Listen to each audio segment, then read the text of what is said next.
Bank ఆయన నిజంగా అనుభవం లేకపోవచ్చు.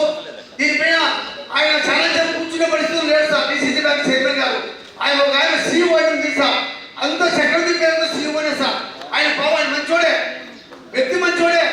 దీనిపైన అవగాహన లేదు సార్. ఆయనకు డిసిసి బ్యాంక్ అన్నా ఏమనుకోకుండా సారీ ఏదో ఒకటి సారీ చెప్పుకుంటున్నా, నీకు అవగాహన లేదు.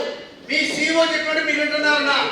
ఈ షేర్ క్యాపిటల్ అనేది రైతుల మీద బ్యాంక్ తెచ్చింది దళాల వ్యాపారం లేదన్నా. రైతులకు ఉపయోగపడిందా డిసిసి బ్యాంక్ వచ్చిందన్నా. 6 నెలలకు ఒకసారి మీరు కథలు చేస్తారన్నారు బ్యాంకులో. 6 నెలలకు ఒకసారి మళ్ళీ రిన్యూవల్ చేస్తున్నారు.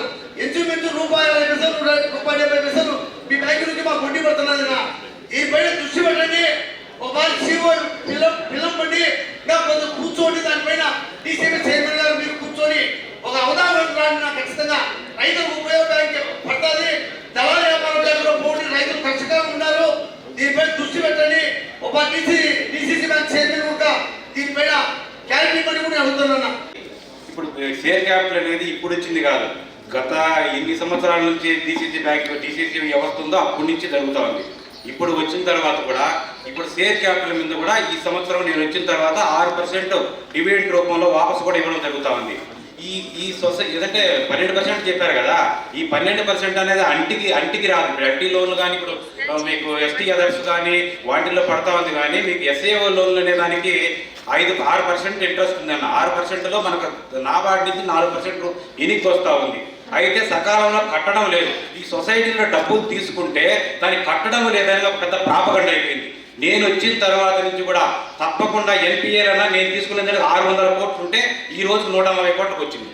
ఎందుకంటే నేను ప్రతి రైతుకు కూడా మీరు చెప్పేది 1.5% కమిషన్ తీసుకున్నాను. ఏ కమిషన్ తీసుకున్నా మీరు కంప్లైంట్ ఇవ్వండి, కంప్లైంట్ ఇచ్చిన ఎవరైనా ఇమీడియట్గా సస్పెండ్ చేయడానికి మేము రెడీగా ఉన్నాం. నేను వచ్చిన తర్వాత ఈ వ్యవస్థలో చాలా మార్పులు చేస్తున్నాను.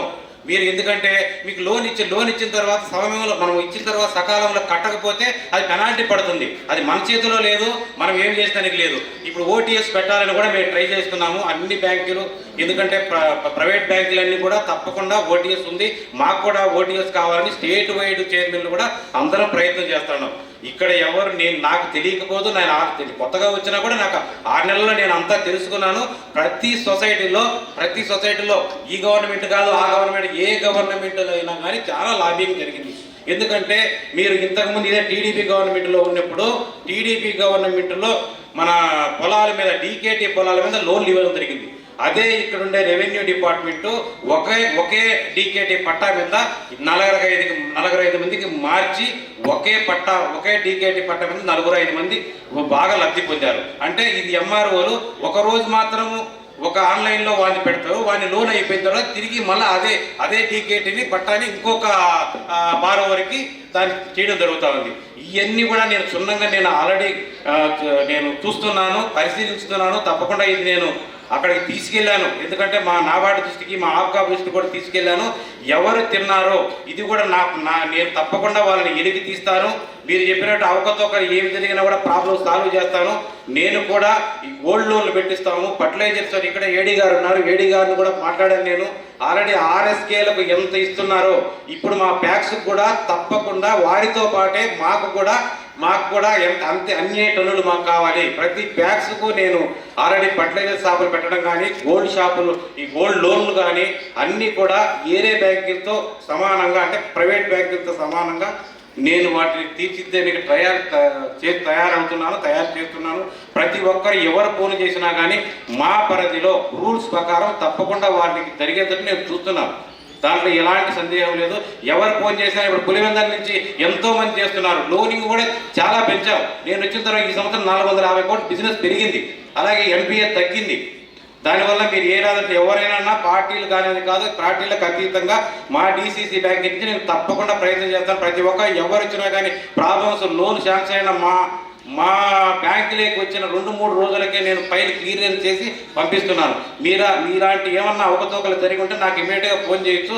నేను వారి మీద ఇమీడియట్గా నేను చర్య తీసుకుంటాను. నాకు ఎలాంటి దాంట్లో భేదాభిప్రాయం లేదు, అది ఇదని లేదు. ఎవరికైనా తప్పు చేసినని క్షమించే లేదు. రూల్స్ ప్రకారం ఆర్బీఐ గైడ్లైన్స్ ప్రకారమే ఆ బ్యాంక్ కూడా నడుస్తూ ఉంది. ఇప్పుడు అంతా ఆన్లైన్ సిస్టమ్ అయిపోయింది కాబట్టి ఇప్పుడు కొన్ని అవకతవకలు చేసేదానికి లేదు, ముందు జరిగినాయి కాబట్టి దాన్ని నేను తప్పకుండా సరిదిద్దడానికి ప్రయత్నం చేస్తాను. ఏమన్నా ఉంటే నా దృష్టికి చూసుకొస్తే నేను తప్పకుండా నేను క్లారిటీ తీసుకొని మీకు న్యాయం జరిగేటట్టు చేస్తానని అందరికీ మీకు చెప్పుకుంటాను. Thank you. తప్పకుండా మంచి